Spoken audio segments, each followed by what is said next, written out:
नमस्कार दोस्तों, मेरा नाम डॉक्टर आशीष है और मैं as an Ayush medical officer government of Haryana national health mission के लिए काम करता हूं। दोस्तों, आज मैं आप सबसे एक रिक्वेस्ट करना चाहूँगा कि आप प्लीज़ अपना और भी ज़्यादा ध्यान रखिए, क्योंकि कोरोना वायरस का सेकेंड वेव चली हुई है हमारे देश के अंदर में। और ये बहुत ही एक अनफॉर्चुनेट चीज़ है कि जो हमारा मेन स्ट्रीम मीडिया है वो इस चीज़ को हाईलाइट नहीं कर रहा है। उनको लगता है कि ये चीज़ इंपॉर्टेंस नहीं रखती है, लेकिन जिन जिन लोगों के घर में उनके रिलेटिव्स या वो खुद एक क्रिटिकल स्टेज से गुजर रहे हैं कोरोना वायरस के कारण में, आप जाके उनसे पूछिए कि उनके ऊपर क्या बीत रही है। दोस्तों, हाल ये हो चुका है कि डेली बेसिस पे 90,000 केसेस आ रहे हैं। मोर देन 500 डॉक्टर्स की डेथ हो चुकी है ट्रीटमेंट के दौरान हमारे देश के अंदर में। देश के हॉस्पिटलों में ऑक्सीजन की सप्लाई नहीं हो पा रही है, क्योंकि दोस्तों हमारे देश के अंदर में कुल मिला के केवल 500 ही ऐसी फैक्ट्रीज हैं जो कि ऑक्सीजन को सप्लाई करने का काम करती है। लेकिन अब जैसे ही आपको पता है कि अनलॉक हो चुका है, फैक्ट्रीज भी खुल चुकी है और देश की इकोनॉमी को भी चलाना जरूरी है, इसलिए कुछ ऑक्सीजन की सप्लाई फैक्ट्रीज में भी जा रही है। इसके कारण में और भी ज्यादा स्केर्सिटी होगी है ऑक्सीजन को सप्लाई करने में हॉस्पिटल्स के लिए। और दोस्तों, जो हॉस्पिटल्स इंटीरियर ऑफ कंट्री के अंदर में अंदरूनी इलाकों में, वहां पर तो हाल और भी ज्यादा बुरा है। इसलिए दोस्तों, मैं आपसे रिक्वेस्ट करूंगा कि इस सिचुएशन में आपको अपना और भी ज़्यादा ध्यान रखना है। आपको मास्क पहने रखना है, आपको सोशल डिस्टेंसिंग का पालन करना है, आपके आसपास जो भी लोग हैं उनको आपको ठीक से मोटिवेट करना है दोस्तों, क्योंकि बहुत सारे लोग इसी को मजाक बना रहे हैं। मेरे कमेंट सेक्शन में भी बहुत सारे ऐसे लोग हैं कि जो हेट कमेंट्स भी करते हैं। उनको लगता है कि कोरोना वायरस एक मिथ है, उनको लगता है कि कोरोना वायरस एक नॉर्मल सा फ्लू है, इन्फ्लुएंजा है। मुझे पता है कि आप किन लोगों की बातें सुन के ये सब बोलते हैं, और जिनको भी कोरोना वायरस एक मजाक लगता है, आप उन लोगों के घर वालों से पूछिए जिन्होंने अपना खुद का एक करीबी खोया है इस कोरोना वायरस पेंडेमिक में। इवन मैं अपने कलीग्स के बारे में बताना चाहूँगा दोस्तों। मैं सरकार का एक प्रोग्राम है राष्ट्रीय बाल स्वास्थ्य कार्यक्रम, तो मैं खुद जानता हूँ कि पूरे देश में RBSK में राष्ट्रीय बाल स्वास्थ्य कार्यक्रम में जितने भी आयुष मेडिकल ऑफिसर काम कर रहे हैं, उसमें से जो हमारा एक ऑल ओवर इंडिया लेवल का जो एक ग्रुप है व्हाट्सएप का, उसमें मैंने खुद देखा है कि कितने 4 से 5 डॉक्टर हमारे खुद ऐसे हैं जिनकी डेथ हो चुकी है ऑन ड्यूटी कोरोना वायरस के कारण। इसलिए दोस्तों, आप कोरोना वायरस को मजाक मत समझिए, आप जागरूक रहिए, आप खुद का भी ख्याल रखिए, अपने परिवार वालों का भी ख्याल रखिए, और जिस समाज में आप रहते हैं वहाँ भी आप सबको जागरूक कीजिए। ये मैं आप सबसे रिक्वेस्ट करना चाहूँगा। दोस्तों, आज की इस वीडियो में मैं आपको ये बताना चाहूँगा कि बहुत बार ऐसा देखने में आ रहा है कि जो भी RT-PCR एंटीजन टेस्ट करवाए जा रहे हैं, वो हो सकता है कि इस बात की संभावना ही जताई जा रही है कि वो कोरोना वायरस के डेड पार्टिकल को पकड़ रहे हैं, खासकर उन पेशेंट्स में जो कि एसिम्प्टोमेटिक है, जो कि हो सकता है कि 2 हफ्ते पहले संक्रमित हुए हो, उनको पता नहीं चला, उन्हें 14 दिन के बाद में टेस्ट करवाया हो, जिसके कारण कि उनका टेस्ट पॉजिटिव आया, क्योंकि जो वायरस की जो पार्टिकल टेस्ट ने पकड़े वो डेड थे, वो इनएक्टिव थे। इसके कारण जो सम होता है पॉजिटिव केसेस का वो बढ़ गया है। ये संभावना है, ये रिसर्च की गई है लंदन में ऑक्सफोर्ड यूनिवर्सिटी में डॉक्टर हैनेगन की टीम ने। अभी हाल ही में BBC की एक रिपोर्टिंग हुई थी दोस्तों, जिसमें कि उनका जो निक नाम का एक रिपोर्टर था, उन्होंने अपनी रिपोर्ट में ये दिखाया था कि जो प्रोफेसर हैनेगन की टीम है ऑक्सफोर्ड यूनिवर्सिटी में, जहाँ पर कि उनकी team centre of evidence based study में एक स्टडी करी थी दोस्तों। उन्होंने क्या किया, उन्होंने एक तकनीक का इस्तेमाल किया जिसको बोलते हैं वायरस कल्चरिंग।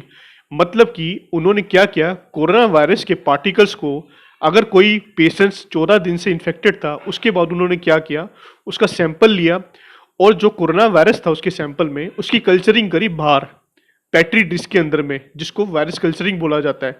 मतलब कि उन्होंने वायरस को बाहर मल्टीप्लाई करवाने की कोशिश करी। तो उन्होंने देखा कि 14 दिन के बाद जितने भी उन्होंने सैंपल लिए थे उनमें किसी भी सैंपल में मल्टीप्लिकेशन नहीं हुई, और जो फर्स्ट डे के बाद उन्होंने सैंपल लिए थे उनके अंदर में मल्टीप्लिकेशन हो रही थी, क्योंकि उसके अंदर में एक्टिव पार्टिकल्स थे।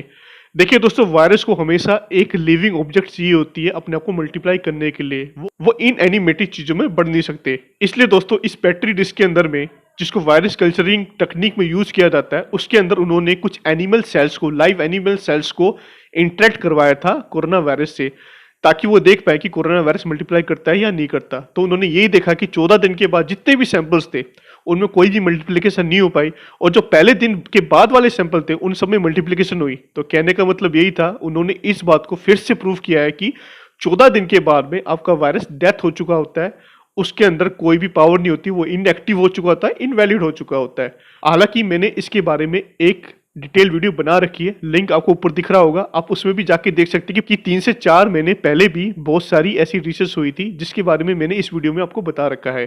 तो दोस्तों निश्चिंत हो जाना है, अगर आपको 14 दिन के बाद भी कोरोना टेस्ट पॉजिटिव आ रहा है तो आप इस रिसर्च को भी पढ़ सकते हैं। आपको ऑनलाइन गूगल पे ये रिसर्च मिल जाएगी सारी की सारी, जिसको कि एक प्रूफ के साथ में ये पता करना है कि क्या सच में मेरे कोरोना वायरस के पार्टिकल डेथ हो जाते हैं 14 दिन के बाद भी। हालांकि ये चीज़ मैं बहुत पहले ही आपको बता चुका हूँ कि इनक्यूबेशन पीरियड 10 से 14 दिन का ही होता है कोरोना वायरस का, और उसके बाद में ये वायरस के पार्टिकल डेथ इनएक्टिव हो जाते हैं, ये कुछ नहीं कर सकते आपकी बॉडी के अंदर में।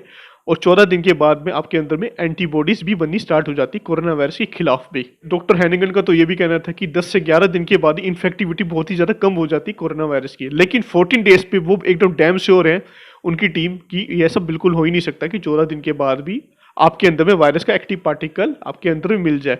डेड पार्टिकल तो मिल नहीं सकता है, उसके कारण भी टेस्ट पॉजिटिव भी आ सकता है, तो आपको घबराना नहीं है 14 दिन के बाद भी अगर आपका टेस्ट पॉजिटिव आ रहा है। अब दोस्तों कुछ लोग ये पूछेंगे कि एंटीबॉडी बन जाती है जब 2 हफ्ते के बाद भी, तो अभी हाल फिलहाल में इक्का दुक्का कुछ कोरोना वायरस के री इन्फेक्शन के केस क्या है, इसकी क्या स्टोरी है। तो दोस्तों मैं आपको बताना चाहूंगा, सबसे पहले तो आप देख सकते हैं कि पूरी दुनिया के अंदर में 3 करोड़ से ज्यादा लोग इन्फेक्टेड है कोरोना वायरस से। कोरोना वायरस दिसंबर में स्टार्ट हो गया था पूरी दुनिया के अंदर में। अभी तक री इन्फेक्शन के केसेस कितने हैं? री इन्फेक्शन के केसेस जो अभी तक नोट किए गए, 2 तो दुनिया के अंदर में, एक हांगकांग का केस है, एक नेवाडा का केस है, और हाल फिलहाल में जो हम लोग इंडिया में सुन रहे हैं 4 केसेस मुंबई में, 2 केसेस नोएडा में। मुंबई में 3 केसेस शायद नायर हॉस्पिटल के, एक केस हिंदुजा हॉस्पिटल का है, 2 केसेस नोएडा के किसी हॉस्पिटल के सारे हेल्थ वर्कर्स हैं। देखिए दोस्तों, जो ये री इन्फेक्शन केसेस हैं इसमें अभी भी रिसर्च चल रही है। हांगकांग के केस के बारे में मैं आपको बता देता हूँ। जो हांगकांग का केस था वो उसको फरवरी में कोरोना वायरस का इन्फेक्शन हुआ था चाइना में। जो चाइना में जो उस टाइम पे वायरस घूम रहा था, जो स्ट्रेन वायरस का घूम रहा था चाइना के अंदर में, उससे उसको इन्फेक्शन हो गया था। अब वो उससे ठीक हो गया था तो ऑब्वियसली बात है उसके खिलाफ उसके अंदर में एंटीबॉडीज बन गई थी। फिर वो क्या करता है कि ये बंदा स्पेन चला जाता है, स्पेन से आके ये वापस आता है अगस्त या सितंबर के महीने में, या अगस्त के महीने में ये वापस आ जाता है। इसको दोबारा से कुछ प्रॉब्लम आनी स्टार्ट हो जाती है। तो जब इसकी जेनेटिक सीक्वेंसिंग की जाती है दोस्तों, अब जेनेटिक सीक्वेंसिंग क्या होती है? जेनेटिक सीक्वेंसिंग एक तकनीक होती है जिससे ये पता किया जाता है कि या क्या ये जो स्ट्रेन है वायरस का, इसकी जो जेनेटिक सीक्वेंस, इसके जो जेनेटिक मटेरियल, क्या वो वही जेनेटिक मटेरियल है जिससे इसको पहली बार भी इन्फेक्शन हुआ था? तो ये पाया गया कि इसका जो जेनेटिक सीक्वेंस था इस वायरस का, वो अलग था। तो कहने का मतलब था कि जो चाइना में कोरोना वायरस का जो स्ट्रेन था वो अलग था स्पेन के कोरोना वायरस के स्ट्रेन से, क्योंकि दोस्तों वायरस में म्यूटेशन होती रहती है, वो अपना रूप बदलता रहता है। कोरोना वायरस के मोर देन 8 स्ट्रेन पाए गए हैं पूरी दुनिया के अंदर में। जो उसकी जेनेटिक सीक्वेंसिंग में सब्टल चेंजेस थे, हल्के फुल्के चेंजेस से, उसी से शायद जो उसकी एंटीबॉडी थी वो ठीक से काम नहीं कर पाई उस स्ट्रेन के खिलाफ में। लेकिन दोस्तों सोचने वाली बात यह भी है कि चाइना में और भी ऐसे बहुत सारे लोग थे जो स्पेन गए थे जिनको कोरोना वायरस हो चुका था, उनको तो दोबारा रीइन्फेक्शन नहीं हुआ। तो अभी भी इसके बारे में रिसर्च चल रही है दोस्तों। 3 करोड़ केसेस के बाद में केवल 4 से 5 केसेस का दोबारा से इन्फेक्ट होके आना, हम इसको श्योर नहीं कह सकते कि सभी को रीइन्फेक्शन हो जाएगा। इसलिए दोस्तों आप इसके बारे में ज़्यादा एम्फेसाइज मत कीजिए। अभी इसके बारे में कहना बहुत ही ज़्यादा जल्दबाजी है, क्योंकि जो एंटीबॉडीज बन रही है वो काफ़ी कारगर सिद्ध हो रही है लोगों के अंदर में। इवन अभी हाल ही की आज की न्यूज़ में जो बताया गया है कि दिल्ली के अंदर में हर तीसरे आदमी को एंटीबॉडीज बन रही है सीरो सर्वे में। इसलिए दोस्तों अभी बहुत सारी ऐसी चीज़ें हैं जिसके अंदर में रिसर्च करने की जरूरत है। इवन जो इंडिया के जो केसेस हैं उनकी भी जेनेटिक सीक्वेंसिंग कर रही है एक प्रीमियर इंस्टीट्यूट है, institute of genomics and integrative biology. एक बहुत ही प्रीमियर इंस्टीट्यूट है जो दिल्ली में सिचुएटेड है। वो अभी जेनेटिक सीक्वेंसिंग कर रहा है, वो रिसर्च कर रहा है इन केसेस के ऊपर में, और वो लोग बोल रहे हैं कि शायद सेप्टल चेंजेस है जो इनको कोरोना वायरस का इन्फेक्शन दोबारा से हुआ है। लेकिन दोस्तों एक बात सोचने वाली बात है कि जितने भी केसेस हैं मोस्टली केसेस में इनको री इन्फेक्शन 3 महीने के बाद हुआ है। और ये जो केसेस हो रहे हैं दोस्तों इनकी संख्या इतनी ज़्यादा कम है कि अभी इसके बारे में ज़्यादा एम्फेसाइज करने की ज़्यादा जरूरत नहीं है दोस्तों। अभी रिसर्च चल रही है इसके ऊपर भी, और फॉर्चुनेटली जितने भी 3 करोड़ से ज़्यादा लोग इन्फेक्ट हुए हैं, मैक्सिमम 99% लोगों में जो एंटीबॉडीज बनी हुई है वो अभी तक कारगर सिद्ध हो रही है लोगों के अंदर में। इसलिए इम्यूनिटी पासपोर्ट जैसे कॉन्सेप्ट का जो एक क्राइटेरिया वो पूरी दुनिया में लेके आने की मांग की जा रही है कई देशों के द्वारा, ताकि उनकी टूरिज्म इंडस्ट्री को दोबारा से खोला जाए दोस्तों। इम्यूनिटी पासवर्ड क्या है उसके लिए भी लिंक आपको ऊपर दिख रहा होगा, आप उसमें जाके देख सकते हैं। तो दोस्तों मैं उम्मीद करता हूँ कि आपके अंदर में जो कन्फ्यूजन थी, जो बहुत सारे व्यूअर्स मुझसे पूछ रहे थे कि सर जो इक्का दुक्का कोरोना वायरस री इन्फेक्शन केसेस आ रहे हैं तो ये क्या है और 14 दिन के बाद वाली क्या सर्कमस्टेंसेस होते हैं, उसके बारे में भी बहुत सारे लोग जो मुझसे पूछ रहे थे उनकी काफ़ी हद तक कन्फ्यूजन क्लियर हुई होगी। तो दोस्तों उम्मीद करता हूँ कि आपको मेरी ये वीडियो काफ़ी इन्फॉर्मेटिव लगी होगी, और अगर आपको लगता है कि मेरी वीडियो आपके साथ साथ आपके दोस्तों के लिए भी यूज़फुल है तो प्लीज़ मेरी वीडियो को लाइक एंड शेयर ज़रूर कर दीजिएगा, और आप मुझे सपोर्ट करने के लिए मेरे चैनल को सब्सक्राइब भी कर सकते हैं। और दोस्तों एक चीज़ मैं फिर से आपको बताना चाहूँगा कि मेरे कंसल्टेशन का टाइम 5 से 8 बजे के बीच में, जो मुझे पर्सनली कंसल्ट करना चाहते हैं आप मेरी डिस्क्रिप्शन बॉक्स में जाके पूरे प्रोसेस को देख सकते हैं, उसी को ध्यान में रखते हुए आप मुझसे कंसल्ट कर सकते हैं।